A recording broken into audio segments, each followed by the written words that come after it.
Salut les jardineux, c'est Thierry, le jardinier du groupe Passion Jardinage. J'ai été mandaté par Martin pour faire un défi des 10 questions, là, collaboration, autosuffisance.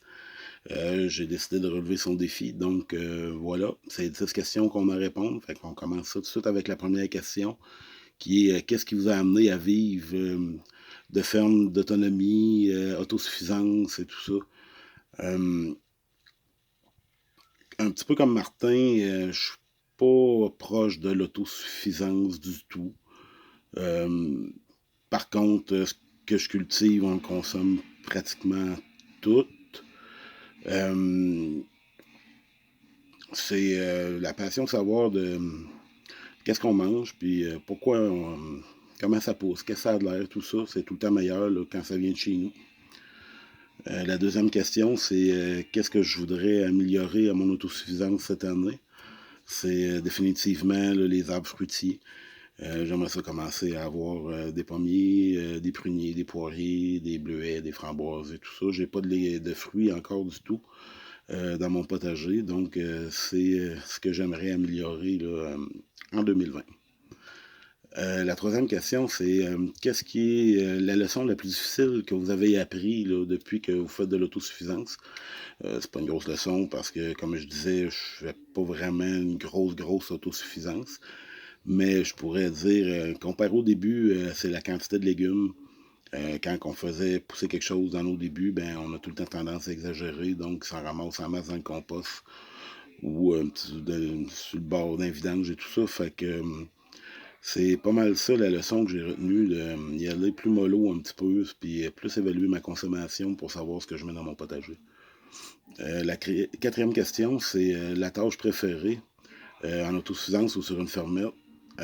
C'est définitivement les semis. C'est sûr que je ferais des semis à l'année, voir une graine sortir de terre, puis les premières feuilles qui sortent, c'est ce que j'aime le plus. Fait que je pourrais faire ça tout le temps, puis juste manger des pousses, puis je serais heureux. Moi, voir les graines qui germent, là, j'adore ça. Euh, Qu'est-ce qu'on préfère faire pousser dans notre jardin, dans mon jardin? Ben, c'est la tomate aussi. Je pense que ceux qui m'ont suivi un petit peu l'été passé, ils sont aperçus que j'avais pas mal de tomates, pas mal de variétés, tout ça. C'est une culture que j'aime super gros, que ça fait longtemps que je pratique, puis que je teste, puis que je fais toutes sortes de choses là, en rapport à ça. C'est sûr que c'est la tomate là, qui est mon légume préféré à faire pousser. Euh, la sixième question, c'est le plat que j'aime le plus préparer. Euh, Il n'y a pas de plat que j'aime plus ou moins préparer, ça dépend des instants. Ça dépend de la période de l'année aussi. C'est sûr que les premières fèves bouillies ou les premières sandwichs aux tomates là, sont dures à battre. Fait que je pense que je vais y aller avec ça. Les petites feuilles, puis les sandwichs aux tomates. La septième question, c'est quoi le but en 2020 pour votre chaîne YouTube, Facebook, page Facebook, Instagram et tout ça? Ben, un petit peu dans la même direction que Martin. C'est sûr qu'on aimerait encore augmenter le nombre de membres là, sur la page Passion Jardinage. C'est une chaîne qui est c'est une page qui est pas super vieille encore. Que ça fait peut-être un an et demi et que c'est parti. On est déjà on approche le 3000 là, en membres. C'est sûr que j'aimerais ça, avant la fin de 2020, aller toucher aux 5000 pour qu'on soit une méchante gang de passionnés là, à échanger des trucs, dire nos malheurs, comment qu'on a manqué notre coup et tout ça pour pouvoir tous s'entraider entre nous autres. Puis c'est sûr aussi que je voudrais être plus actif là, sur la chaîne YouTube de Passion Jardinage pour mettre plus de petites vidéos là, à mesure que l'année va avancer. La question numéro 8, c'est quelle est votre fête préférée? Ben, moi, c'est Pâques. C'est la fête qui se rapproche le plus du début de l'été, du début du printemps, que la neige commence à fondre, puis que le beau temps commence à sortir. Donc, c'est vraiment Pâques là, qui va être ma fête préférée. La question numéro 9, c'est est-ce que vous prévoyez déménager ou si vous habitez déjà dans votre endroit de rêve? Ben, pour ceux qui sont venus chez nous, ils vont comprendre tout de suite que moi, jamais je vais déménager. Ici, c'est un petit paradis où ce qu'on est. Fait que c'est sûr et certain que je vais rester ici là, tant que je vais être capable de m'occuper de la maison puis de m'occuper de moi. C'est sûr qu'on va habiter ici.